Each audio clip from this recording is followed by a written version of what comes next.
पे बैठी बैठी पानी पी रही हो, हमें नहीं पूछा तुमने। मैंने कहा गलती हो गई साहब। अब उनको उसी भाषा में जवाब नहीं देना जैसा वो मुझे बोल रही थी। अगर सामने कोई तुमसे बदतमीजी से बात कर रहा है तो उसको प्यार से मारिए, उसको आप प्रेम से मारिए। या फिर आपके पास जवाब नहीं है तो आप जवाब मत दीजिए। याद रखिए हमेशा वो तिल तिल मरेगा।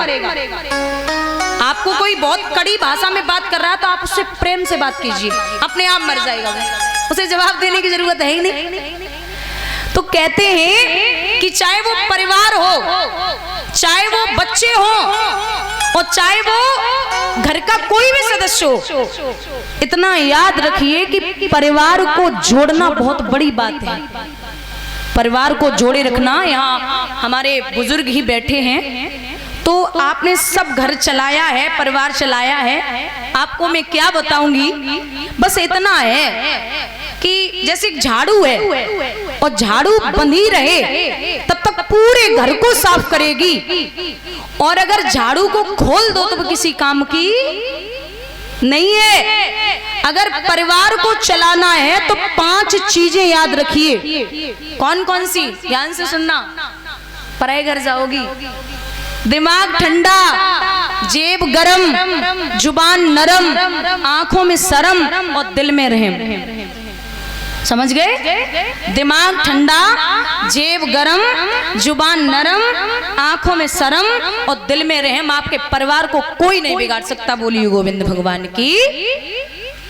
अरे आजकल 10 साल के बच्चे को पूछ लो, बोले ठीक हो आप? बोलेगा नहीं नहीं बहुत चिंता है। अब उसको ये पूछा जाए 10 साल वाले को तुझे क्या टेंशन है भाई?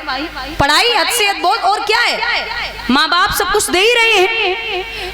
आदमी के घर में ड्रेसिंग टेबल का सेट है, सोफा सेट है, डाइनिंग टेबल का सेट है, लेकिन आदमी का दिमाग अब सेट है। ये बहुत बड़ी बीमारी है, बहुत परेशान है व्यक्ति। मैं घर उसे नहीं बोल सकती जिसके 10 मंजिल मकान बने हो, वो मकान ही है, वो घर नहीं हो सकता। घर हम उसे कहते हैं चाहे एक कमरा बना हो और वहां 3 लाख की डाइनिंग टेबल नहीं है खाना खाने के लिए, एक चटाई पड़ी है, उस पे 4 भाई इकट्ठे होके भोजन कर रहे हैं और एक दूसरे से सुख दुख की पूछ रहे हैं। इससे बड़ा प्रेम दुनिया में दूसरा नहीं है। अरे जो भाई शाम को एक दूसरे से पूछ ले कि आपका पूरा दिन में क्या काम हुआ, आपने क्या किया, आप ठीक हैं, परिवार सही चल रहा है, और भले ही भाई अलग अलग रह रहे हैं, कोई कहीं है कोई कहीं है, तो आप शाम को काम से निवृत्त हो तो एक बार फोन करके पूछ लें कि तुम्हारा आज काम सही हुआ, आज आप ठीक हैं, परिवार कैसा चल रहा है, तो संतुष्टि मिलती है। ऐसे समझ लो, आप शहर में जाएंगे कहीं भी और शहर में जाके कोई 4 भाई 4 अलग अलग कमरे लेंगे और एक का रेंट है, मान के चलो किराया है 5,000 रुपए, तो 5 चौकू 20,000 हो गए 4 कमरों के। अगर वही 2 कमरों में 2-2 भाई इकट्ठे हो जाएं, बड़े बड़े कमरे हों और 5,000 किराया हो तो कितने बचे? 10 बच गए। और इकट्ठे हैं, वो सबसे बड़ी बात है कि वो एक साथ ही बैठे हैं, एक साथ बैठे भोजन कर रहे, परिवार को चला रहे। आजकल देखा जाए तो अगर बड़ा भैया छोटे भैया के बच्चे को 20 रुपए पकड़ा दे चुपचाप, और कई पत्नी ने देख लिया, दे आए, हो जाओ बर्बाद। बस यही था तुम्हारा, जिंदगी भर लुटाते रहोगे, तुम कभी नहीं चल पाओगे सही से। तो चुपचाप परिवार को चलाते, भाई भाई आपस में मिल नहीं पाते। मैं निवेदन करती हूं दादा कि जीवन में घर में बहू लाना, बहू रानी लाने की कोशिश मत करना। बहू आएगी वो परिवार में संस्कार लेके आती है। आप लाखों रुपए करोड़ों रुपए ले लो, लेकिन अगर उसमें संस्कार नहीं है तो बच्चा अगर कार मांग ले, बोले पिताजी हमें कार चाहिए, और बाप अगर कार न दे पाए तो बच्चा 4 दिन खाना नहीं खाएगा, बोलेगा भोजन ही नहीं करना है मुझे, आपने कार नहीं दिलवाई।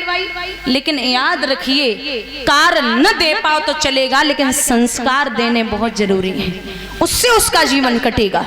संस्कार आपने दे दिए, फिर आप जीवन पर्यंत तक खुश हैं, क्योंकि संस्कार अभी देखने को मिल रहे हैं। मैं देखती हूँ जब हम कोई भी बालक हो, छोटा हो, तो खींच के बोलता, दो भाई हो, माँ का हाथ पकड़ेंगे, बोलेगा माँ मेरी है, दूसरा बोलेगा माँ मेरी है, फिर बोलेंगे माँ मेरी है, माँ मेरी है। जब बड़े हो गए तो भाई चिल्ला के बोलते माँ तेरी है, माँ तेरी है। माँ अब कोई नहीं रखना चाहता, मुझे चाहिए भी नहीं, तुम्हें जो करना आप करिए, मुझे नहीं चाहिए। एक चीज बोलूं, माताएं जानती हैं, जब भी माँ अपने बेटे को लेगी तो कहाँ बिठाती है? कमर पे, ऐसे लेती है ना, कमर पे ही बिठाती है। और जब बाप लेगा तो कहाँ बिठाएगा? कंधे पे। तो माँ का इशारा होता है कि जहां तक मैं देख सकती हूँ वहां तक तू भी देखे। और जब बाप यहाँ बिठाता है तो कहता है कि मैं जहां तक नहीं देख सकता वहां तक तू देखे। बोलिए गोविंद भगवान की। आप परिवार को एकत्रित रखिए। अगर खूब धनवान है, अच्छा सब कुछ चल रहा है और आपके यहाँ कोई प्रेम से बोलने वाला नहीं है तो आपका वो धन किसी काम का नहीं है, वो घर किसी शमशान से कम नहीं है। लिखते हैं विद्वान, जन्म सब धोखे में बीत गयो, जन्म सब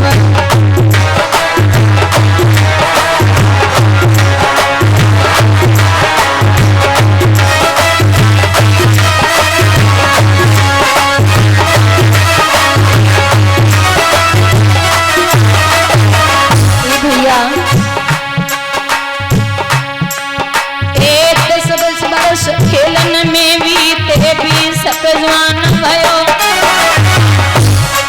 हाँ 10 बरस खेलन में बीते 20 जवान भयो।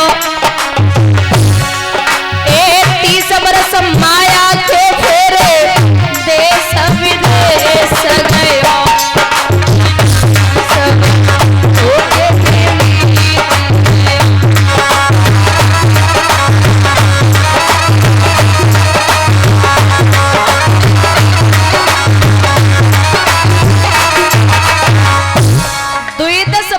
खेलन में बीते 20 जवान भयो और 30 बरस माया के फेरे देश विदेश गयो। खूब कमाया।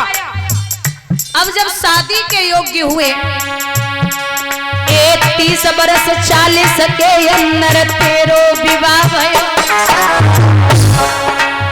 30 बरस 40 के अंदर तेरो विवाह भयो। पढ़ के नारी के फंदा में तू अरे कोई भूल गयो। जन्म सब धोखे में बीत गयो।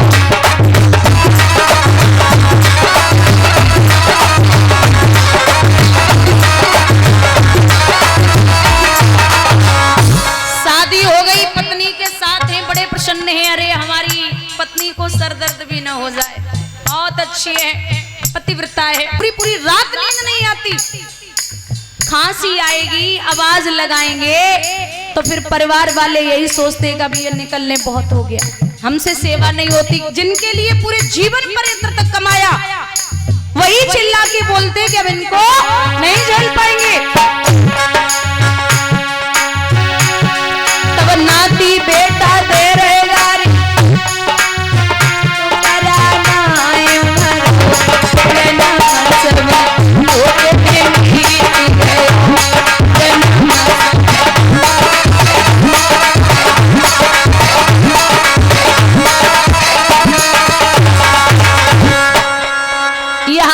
क्योंकि जब आए थे यहाँ मृत्युलोक में तो इंसान आता है तो इंसान के कितने पैर होते? दो पैर होते। पक्षी के आकाश में उड़ो, चाहे जा रहा हो चाहे जैसे घूमो। और जब शादी हो गई तो कितने हो गए? 4 पैर होते। पशु के शादी होते ही होते खूंटा से बन गए। अब 2 बच्चा हो गए, कितने है गए?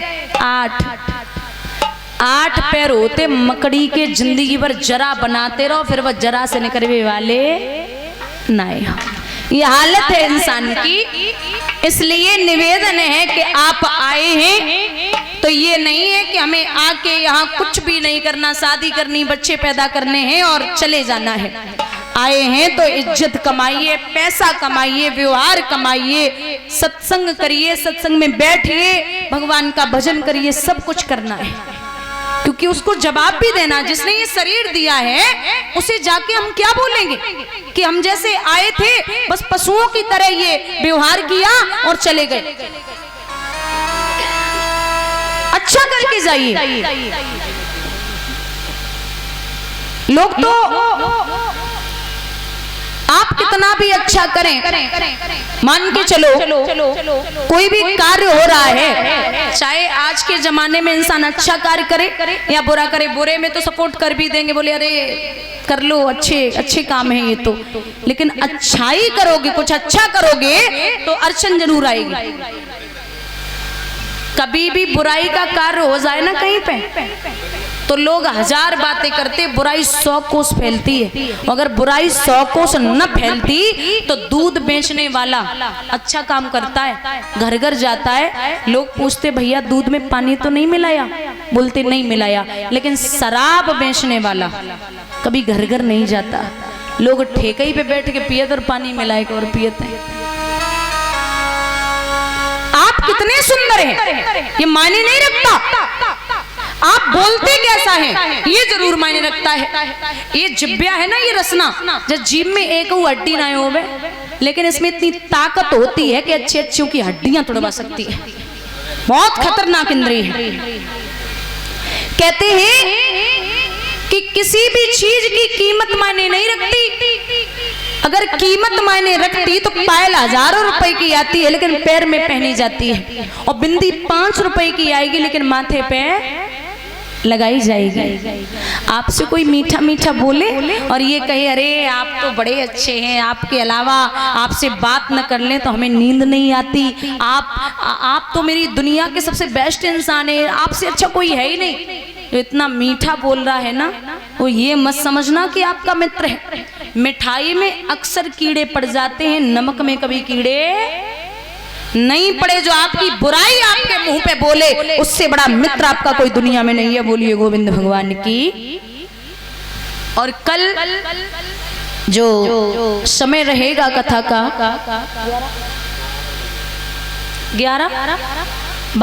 12 से 5, 12 से 5, और कलश वाली कन्याएं जो हैं वो अपने अपने कलश के पास एक दीपक रखेंगी, एक जो भी जिसका कलश हो, और शाम को आए, थोड़ी बहुत देर भजन कीर्तन जो भी है करना है, और सुबह 4 बजे न उठ पाए तो 5 बजे तो उठ ही लें, नहीं तो फिर 9 बजे आना। हाँ, गर्दन भी हिला दी। 5 बजे आना है पंडाल में, और कम से कम 1 घंटे तक भजन कीर्तन यहाँ करना है बैठ के। अरे 7 दिन है भाई, ये मौका फिर नहीं मिलता, इतना तो कर ही लो। उठ के आराम से थोड़ा 5 बजे तो सुबह हो जाएगी, 5 बजे सवेरा हो जाता है, इतना कर लो।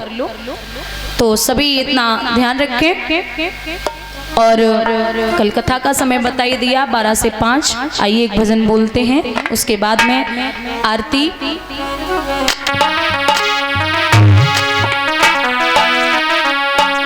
हमारे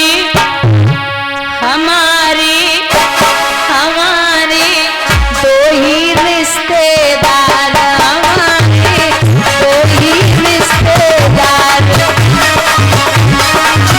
तालियों का साथ देते हुए दो ही रिश्तेदार हमारे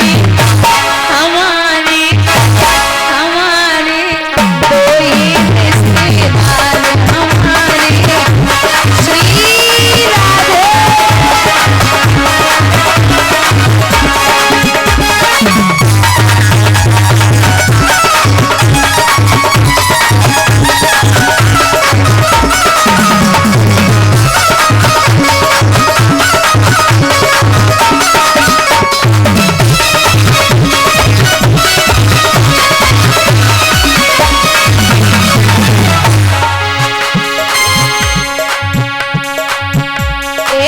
करुणामयी राधिका रानी,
चिंता